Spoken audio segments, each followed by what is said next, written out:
That is What's Your Country Song from Country Again, Side A.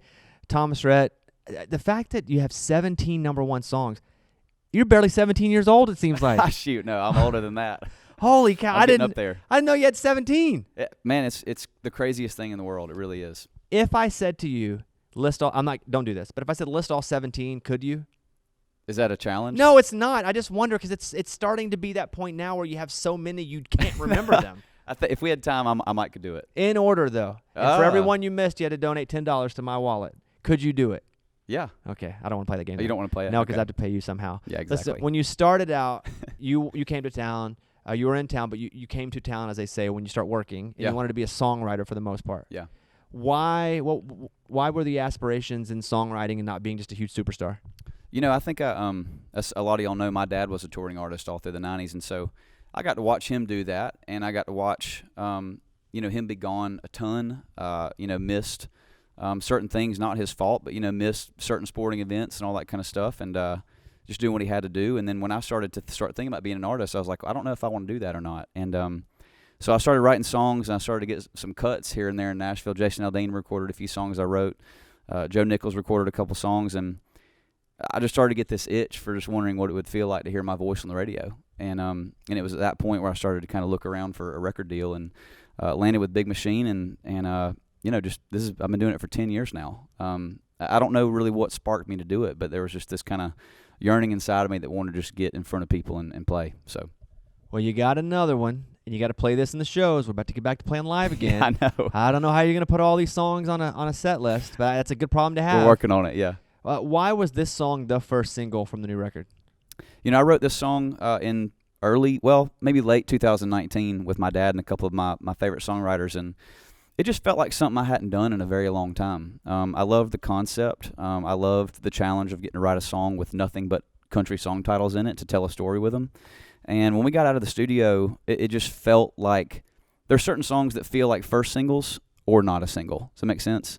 Like if they're not first, they might not ever come out. And that one to me always felt like one that I felt like could really lead off the record and really kind of set a precedent of what was to come after that. And it's been a really fun journey getting to see the reaction to that song. So the record is Country Again, Side A, which means there'll be a Side B later on in the year.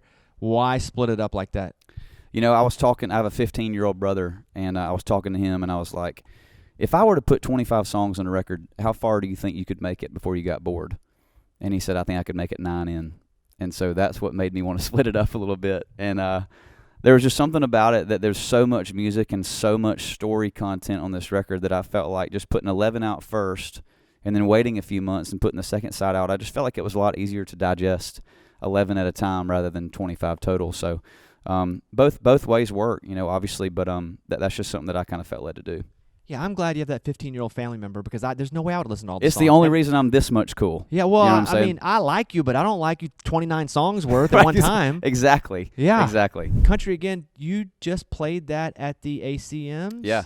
It's great. Thank you, man. And it was down and stripped. It was just a cool vibe. It was cool. It was I've never gotten to play just acoustic on an award show before. It's always big full band kind of stuff, and I just figured if there was every year to do that, all of 2020, if anyone saw me playing on Instagram or whatever, it was just me in my studio sitting in front of my plaid curtains, that I got made fun of for so much. But it was just me and a guitar, and it just felt so natural to get out there and sing just a little verse chorus of that and go into a song that had just been number one.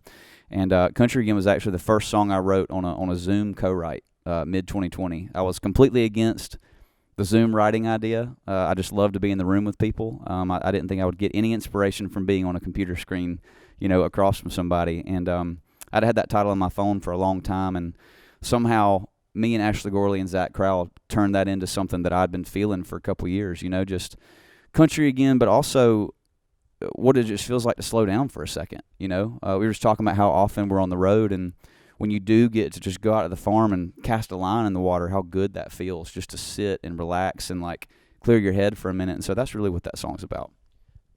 When you perform it, you do an Eric Church name check. Yeah. And being in that writer's room, how many artists did you guys go through? And be honest with me here. Okay. Because I know you probably picked a few artists that inspire you that you think are fantastic, and you probably checked it for syllables. Yeah. You probably checked it for... How many artists did you go through before you settled Or maybe you started with Eric Church and went Yeah. through some more before it ended up being in the line.